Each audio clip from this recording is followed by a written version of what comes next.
신종 코로나 바이러스 감염자 발생과 함께 최대 비상 방역 체계를 선포한 북한이 수도권을 중심으로 열병이 동시다발로 확산되면서 수십만 명의 감염자가 속출했다고 밝혔습니다. 한국 정부는 신종 코로나 바이러스 백신 지원을 위해 북한과의 협의를 추진할 뜻을 밝혔는데 북한의 코로나 확진 시인은 외부 지원을 받기 위한 명분 쌓기일 수 있다는 전문가의 지적도 나왔습니다. 첫 소식 조상진 기자가 보도합니다. 북한 관영 조선중앙통신은 13일 전날 국가 비상방역사령부를 방문한 김정은 국무위원장이 지난 4월 말부터 원인을 알 수 없는 열병이 전국적 범위에서 폭발적으로 전파돼 35만여 명의 발열자가 나왔고 그중 16만 2,200여 명이 완치됐다는 보고를 받았다고 전했습니다. 한국 정부는 북한에서의 신종 코로나 바이러스 대유행 가능성을 우려해 북한 주민에게 코로나 백신을 비롯한 의약품을 지원하기 위한 협의에 나설 뜻을 밝혔습니다.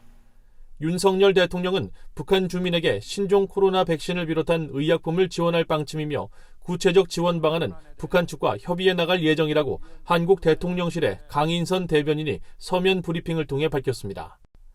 윤 대통령도 이날 기자실을 찾은 자리에서 코로나 백신 지원 등을 위해 북한의 실무 접촉을 제한할 계획인지를 묻는 질문에 통일부를 통해 대북 접촉을 시도하겠다는 입장을 밝혔습니다. 대통령실 관계자는 다만 북한이 방역 체계가 완벽하다고 발표한 상황에서 어떻게, 언제, 무엇을 줄지 우리가 논의를 시작할 수는 없다며 대북 인도적 지원에는 열려 있지만 북한 측이 호응을 해야 한다는 입장을 전했습니다. 한국의 감염병 전문가인 이재갑 한림대 감염내과 교수는 북한 내 백신 접종이 이뤄지지 않은 데다 호흡기 감염병 치료시설이 열악해 확진자 급증과 사망자 속출이 우려된다며 시급한 외부 지원이 필요한 상황이라고 진단했습니다. 북한 전문가들은 북한의 의료 인프라가 미비한 상황에서 외부 백신 수용으로 김 위원장이 입을 정치적 타격 등을 고려할 때 북한이 외부 지원에 응할 가능성은 낮다고 전망했습니다. 이건 북한 체제에 대한 아주 심각한 도전이기 때문에 북한 입장에서는 차라리 정부 당국이 나서서 상황이 어떤지를 투명하게 공개적으로 얘기를 했고 자신의 지도력을 믿어라라고 해서 끌고 나가는 게 나았지 정보를 숨기면서 그럴 상황은 아니다. 그러니까 그만큼 북한이 굉장히 체제에 대한 큰 도전으로 보고 있다라는 거로 판단 가능하겠죠. 북한 내부에서 오미크론 변이 바이러스 대확산으로 적어도 몇 달 또는 내년까지도 대혼란이 예상된다는 지적도 나왔습니다.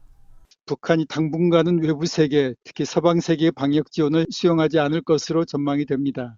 그러나 만약에 오미크론으로 인한 사망자가 급증하면 먼저 중국의 지원을 요청하고 그것으로도 감당하기 어려운 상황에 직면하게 되면은 서방 세계의 지원까지도 고려하지 않을 수 없게 될 것입니다.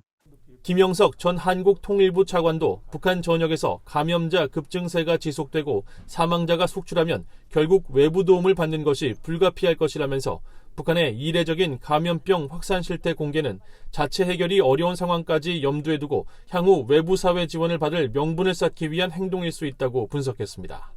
VOA 뉴스 조상진입니다.